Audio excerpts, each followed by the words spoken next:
Hello guys, welcome back to my YouTube channel, and today we're going to be reviewing the book The Bond Girls by my previous university lecturer Monica Germana, which explores body, fashion and gender. I'm really excited to be reviewing this book. This book was a long read, but it was worth it in the end. The one thing that I really loved about this book was the transition of conservative views of feminism to new modern views of feminism, and how women now have the freedom in Bond films to flaunt their body, but at the same time it steps away from sit and look pretty and more like clothes that are ready to kill. And the one thing that I liked about this novel was the comparison between otherness and racial traits, and how it is displayed in Bond Girls in particular. The difference between James Bond and the Bond Girls, which is very empowering for other women of other minorities as well. And I feel like the clothes that they wear throughout the films, in particular and Monica's views of it, it almost turns into like a clothing fantasy. You see the clothes and then instantly you fantasize about wearing the fashion, because the fashion becomes very memorizing for the viewer itself. And that's what I loved about this book. I loved how detailed and very descriptive this book was about the social, political, historical context behind the fashion and behind the body and the gender and masculinity and femininity. I love the historical and political context and the good research that she put into making this book. One thing that I really enjoyed about this book was a sense of her views in the beginning, and how the process of making the book and how it came to how it was now in publishing the book. And as you read the book, you notice a lot of it. As you dive deep into the book, you notice a lot of it is to do with otherness, a sense of being other, a sense of being different, but at the same time relating to the book. And towards the end, you get this conclusion that at the same time, all this otherness, these women are ready to kill but still look pretty at the same time, which is very empowering for modern feminists today, and myself who's a modern feminist. And also the one thing that I loved about this book was the talking of the sense of racial impurity, and how a lot of the characters are very mixed, and how James Bond, he displays his conservative views over that, and how he shows that in the book itself a lot of the Bond girls characters, they are very displayed have racial traits. But it also shows that very clearly in the novel, and Ian Fleming's novels, which is displayed at the time when the novels was written. But as it goes throughout the 30s, 40s and 50s and 60s, you see the progression and you see the change and development. And you see the progression, change and development as you read the novel itself. It starts from the very beginning of the first James Bond films, and then it progresses towards the new adaptation of the James Bond films, which I really like, I really love. So before we head into this book, I'm going to give you a warning. Viewers' discretion advised.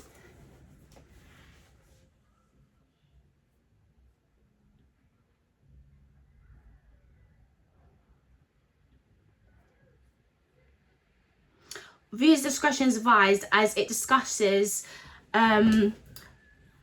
body, fashion, gender views and sexual content. So anyone who doesn't want to listen to sexual content, I suggest you click away from this video and move on to a different type of video that is more suitable for anyone who has little children. I advise this video is for viewers who are 18 and over to watch this. My views of the book follows body, fashion and gender, follows both surrounding Bond girls and the gender stereotypes of Bond himself, the following of the male gaze of women throughout the original James Bond films and the new James Bond films, the disparity being exotic and the originality surrounding the silhouette of James Bond's woman's figure, the development of fashion that reflects submissiveness of woman's time, teeny waist, sloppy shoulders, softly rounded figure, going into the era of feminism that codes masculinity, inscribed into the code of action of sport and competition. Overall, the book explores the changes throughout the Bond films, which I extremely love, and idleness of girl, and how anyone can become James Bond girl. The important topic that I encountered in the book is the shifting of sexual and desire, involved in shifting patterns of mental and physical engagement. Page 57 of the book, it states, this represents both Bond and Bond girl independence in sex. The freedom to have pleasure, and compared to sexual rape, which was mixed with confusion, and impatience, which was enforced sex. The difference between the colonized and the colonizer view of foreigners, the idea of otherness that is portrayed in Jamaica of James Bond, the terminology that is used during the times of 30s, 50s and 60s to describe otherness. The comparisons between the white, black and racial impurities. What I mean by racial impurities is understanding that in James Bond films, which Monica beautifully puts it, that the characters are not fully pure, they consider mixed, that question of whiteness. James Bond himself is not fully English, as he's part Scottish himself and English, which makes him foreign, and this makes him connect to the James Bond girls very well because he knows what it's like to be other. This is reflected in the clothing that he wears. Monica states that there's a difference between the active and passive feminine masculine. On page 111, it states, Bond's white masculinity and foreign villains and Bond girls. Although Bond is destined to win and get the girl, there's another way of reading politics of gender, race and ethnicity. Bond girls exposes the white agent's anxiety about other and the lacking foundation of white ethnicity. This is displayed in ethnic dress and racial traits that can be the combination of Bond conservative views. And Monica explains that in Fleming movies, Bond girls are displayed as nuisance readings of foreignness. I liked how she strongly puts nuisance reading of foreign reading this, because it's his conservative views, and it shows it's lacking of time and it's stereotyped. But as you read the book, it changes along of racial stereotypes and more towards what people will view a minority to be like. Cross-dressing in early films of Fleming and novels, for example, trousers worn throughout the 20th century. On page 140, the notion of sameness implicit in uniform can function.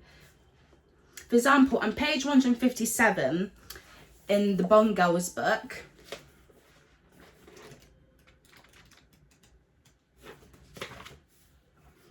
it says sex, snobbery and sadism. Violence and misogyny regularly crop up in Bond's commentaries without feminist credentials. The glamorization of violence Johnson felt was key to Fleming's popularity in his society, developed a worrying taste for it. As Johnson's review established a line of criticism pursued today, Fleming found himself justifying the violent aspects of his work on a number of occasions. We live in a violent era, perhaps the most violent man has ever known. In our last war, 30 million people were killed, or these same 6 million was simply slaughtered. Most brutally, I hear it said that invent fiendish cruelties, tortures to which Bond is subjected, but no one knows, and I know, the things that were done to capture secret agents in the last wars says this. No one says it who knows who went to war on Nigeria.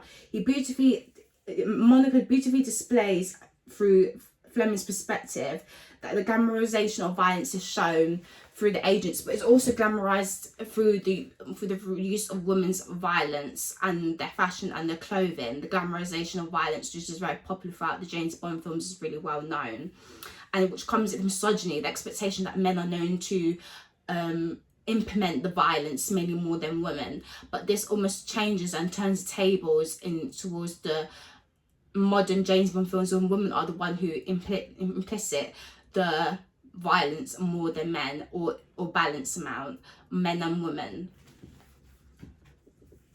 Also on page 167, it says desiring and desirable women.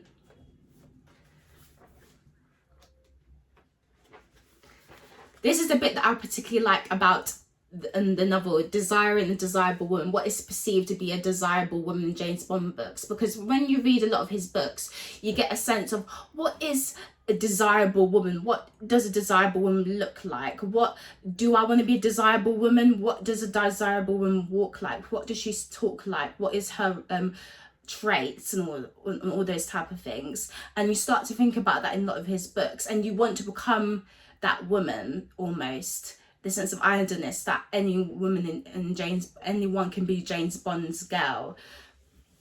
So The power of revenge, only simple pleasure. Bond girls are desiring woman, but in patriarchal dualism or Bond's world, his authority depends on the desirable Bond girl. Simultaneously needs to desire him to endorse his masculinity. The rise of desiring woman is therefore double problematic, because although female desire is necessary to perpetuation of patriarchy, it must also be controlled. So it also shows in some way that desirability of women are also controlled by men, and since the desirability falls under of men control, but this changes and the tables turn. Set in ambiguous opposition to male hero, the tension between Bond girls' desire and desirability is inscribed in their clothes, seen through the lens of the fetish clothes materials, and from lace to leather, colours black and red, convey the complex and often contradictory drives and move their stories forward. So I like the use of colours and their connotations and what it means to the characters, which is very important, and implementing their desirability. So to conclude, are Bond girls forever? That's what Monica states, the author, at the end, are Bond girls forever, because that is well known in the song. And I remember when I saw that title, I thought, are Bond girls forever? I thought, yes, there definitely are Bond girls forever, certainly, because they leave a mark in the films a lot on viewers and their views of what is perceived to be a Bond girl, and it's very iconic. It's iconic. It's almost envision of what feminism is and what feminism strives to be and what women look up to and what women want to be like. Monica mentions that Caterina Marino, Casino Royale, correlates that dress turns British fashion, stated, as film triggers a process of identification, the dress gains additional value from being part of a specific performance in which the participator can participate through the shared consumption of fashion item. Dress itself is desired by women of the world to be worn, and it becomes fantasy for women. Overall, Bond girls' fashion moves away from gender stereotypes and focuses on empowering women, which the author Monica states, knowing resistance against stereotypes of femininity. As other passive or victim of male desire, self-consciously exotic, cross-dressed, or even dressed to kill.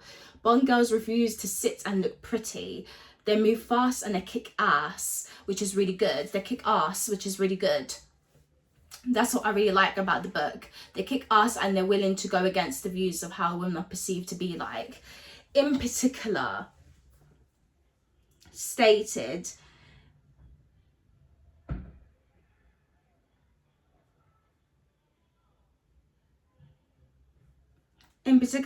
in the book, which I find quite interesting, going back to page 157,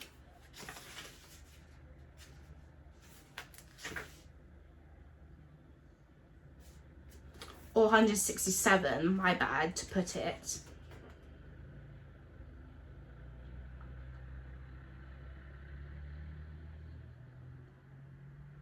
So I like this quotation by Baths on page 167 in Design and Desire Women. It says, as a substitute for the body, the garment, by virtue of its weight, participates in man's fundamental dreams of the sky and the cave of life's sublimity. It's an entablment of flight and sleep. It is a garment's weight which makes its wing or shrewd seduction and authority ceremonial garments. Above all charismatic garments, our heavy authority is the theme of immobility, of death. Garments are celebrating marriage, birth and life, light and airy. This shows this all kind of takes in all the films and what the body is used to portray and what the characters portray the body to be. A body itself can be used as a weapon, and the body itself can be used to seduce, and the body itself can convey the racial traits at the time, which I really love about the book and which is wonderfully put by the author Monica, which is displayed very well. As we progress throughout the book, we find that there's a conclusion. We come to a sense of conclusion in terms of there's all over a closure in the sense that we understand that now women are now in control. In the beginning of the book, we get a sense of masculinity and men, and it's all about Bond Girls Revisited and the glamorization of eye candy and what women are expected to be in Hollywood's eye of what a Bond girl is. But as we get towards the end, it's more about the view of what people want Bond girls to be like, which the author puts wonderfully well, and which I really enjoyed about the book. I feel like this book can be an inspiration to especially anyone out there who want to be very authoritative and want to be masculine, but this saying that it's okay as a woman to be masculine itself. It's okay as a woman to have masculine traits, someone who is strong, independent, confident, compared to the conservative views of women that has to be submissive, very soft, well spoken. But it's okay now for a woman to have masculine and both feminine traits, and which I really love about this book, and which is well put in by the author in such context and such detail that you get to really understand the James Bond films and really understand where the book is going, because it starts off by talking about body and then interweaves it with gender and fashion, and then it talks about ethnicity and interweaves all that together into the three main topics: body, gender and fashion. And I think the main objective that you get from this book is mainly ethnicities, that covers all the three main themes of the book: body, fashion and gender.